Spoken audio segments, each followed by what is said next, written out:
Here's how it went. Quarterback at pick number 1 with Cam Ward. Shedeur Sanders at pick 3. Abdul Carter, that's where everybody kind of expected him to go. Rodney goes Will Campbell instead of Travis Hunter, which that's something that's been heavily debated. Rodney, real Can quick, we talk about that real quick? Yes. All right, let's talk about that real quick, because most people thought I was crazy for picking Will Campbell instead of him, because if I'm Mike Vrabel, okay, it's easy to go out and get Travis Hunter and now you try to decide, is he a wide receiver, is he a corner? But when you go get Will Campbell, you know what he is. He's your left tackle. He's going to grow with your young quarterback, and he's to me, he's the best. Him and Calvin Banks are the 2 best left tackles in all of football. So you get a young guy like that, you have your protection, and it's more about need at this point. You need offensive linemen. You need a guy that's going to come in and set the tone for your locker room. And what better way than get a young stud like Will Campbell? I love Travis Hunter, but I just don't believe he's going to have the same impact as this young man for the young quarterback that you have. Coach, you agree with that?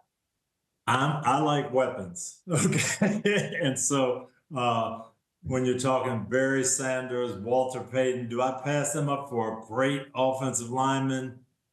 That's hard for me to do. Now, the thing is, usually when you take the offensive linemen, they're going to be solid, and they're going to play for 10 years, and you're happy with the pick. But the question is, what did you pass up? If Travis Hunter ends up being Rod Woodson, then you're not happy that you passed that up 10 years from now.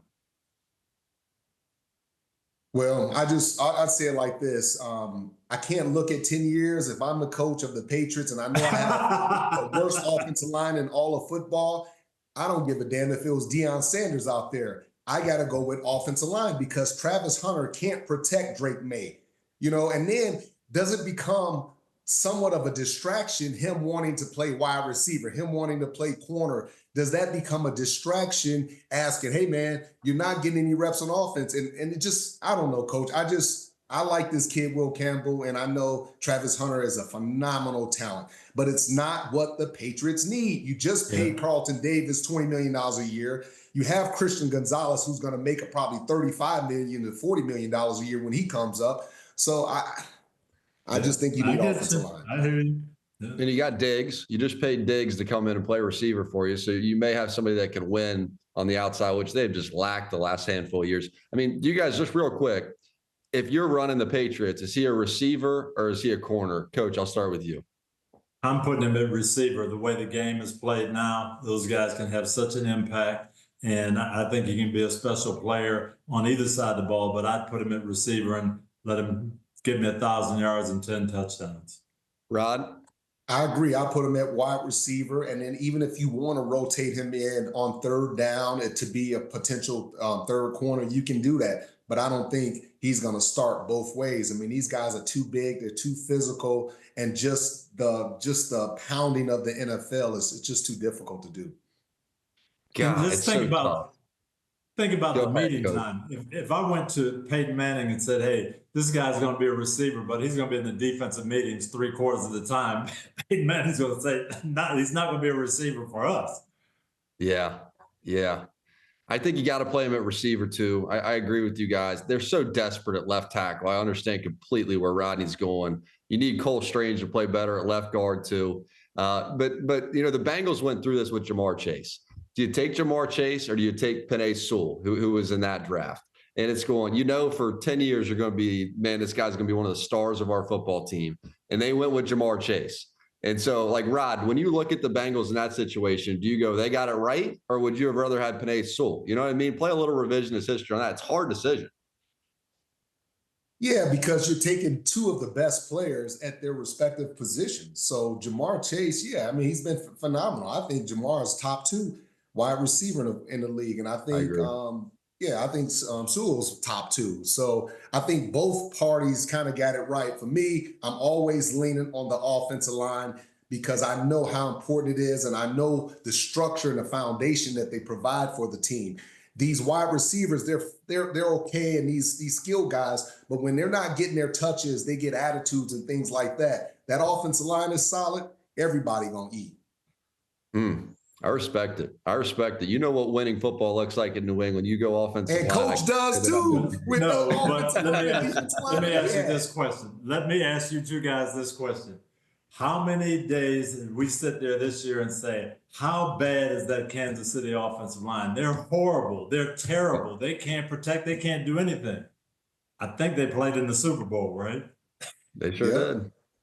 They sure But did. only Kansas City can do that. No other team can do that. Okay. Right? Yeah.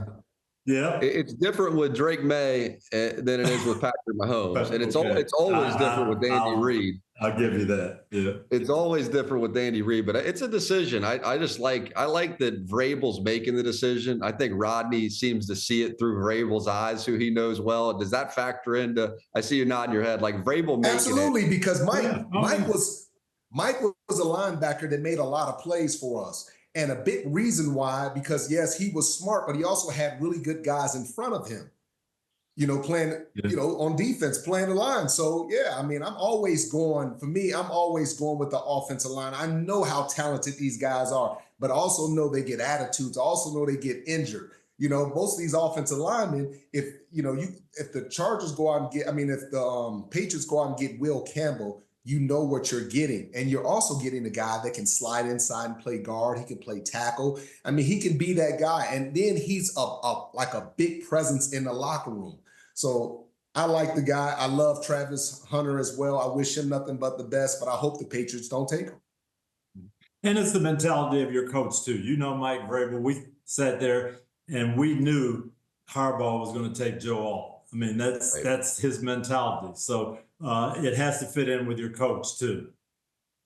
Yeah, and think about it. When Mike Vrabel was in Tennessee, didn't he draft Taylor Lewan as a first rounder, the left tackle Taylor Lewan, who was an absolute stud for 7-8 years before he started getting injured? So that's kind of my mindset when it comes to Mike Vrabel. He understands the flashy things, but at the end of the day, you got to fix that core, and that's that offensive line to protect your young quarterback. It is. You can never go wrong getting the left tackle position right. That's just a fact. Let's see picks 16 through 32. This is where we went. There was a run on those offensive linemen, 3 in a row.